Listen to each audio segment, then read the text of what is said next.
Daniel again. I'm back with another video, and in today's video we are going to see how you can create a MySQL database and add a database user to that database. So the first thing, you basically need to have access to a cPanel. I'm already logged into mine. So in this search field, search for MySQL database wizard. So in this page that opens up, enter your preferred database name.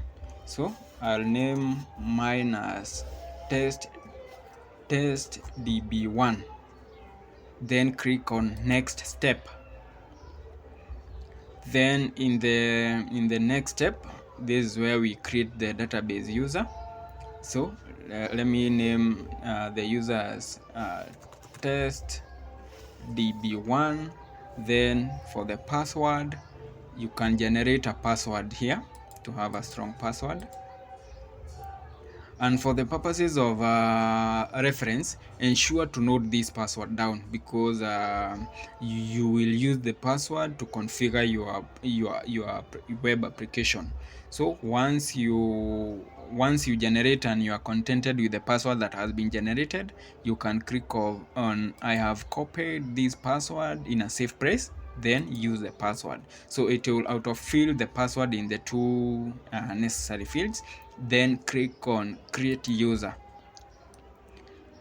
Then after creating the user, you have to give them the privileges to be able to undertake the database functionalities. So usually just give the user all the privileges, but if you need to give them a few of them, select the necessary privileges. Then click on make changes.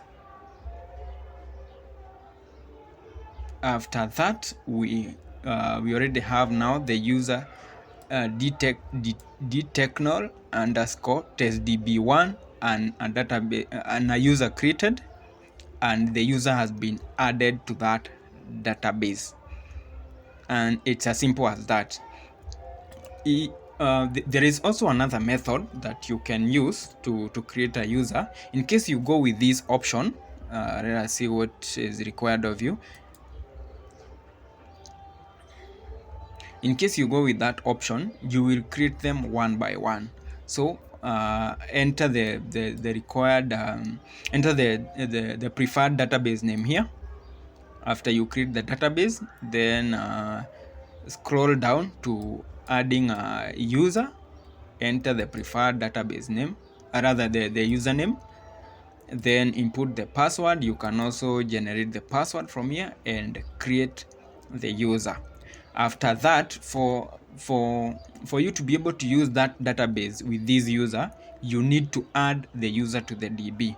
For instance, let me take an example. There is this database and this user. So in case you needed to use another database, you can click on the drop down and select your preferred database. Also for the user, select the right user here. So in my case, I'm going to use what is selected by default. Then click on add. Then in here, ensure to give this user all the privileges, all the required privileges. Then click on make changes, and that marks the end of our today's tutorial.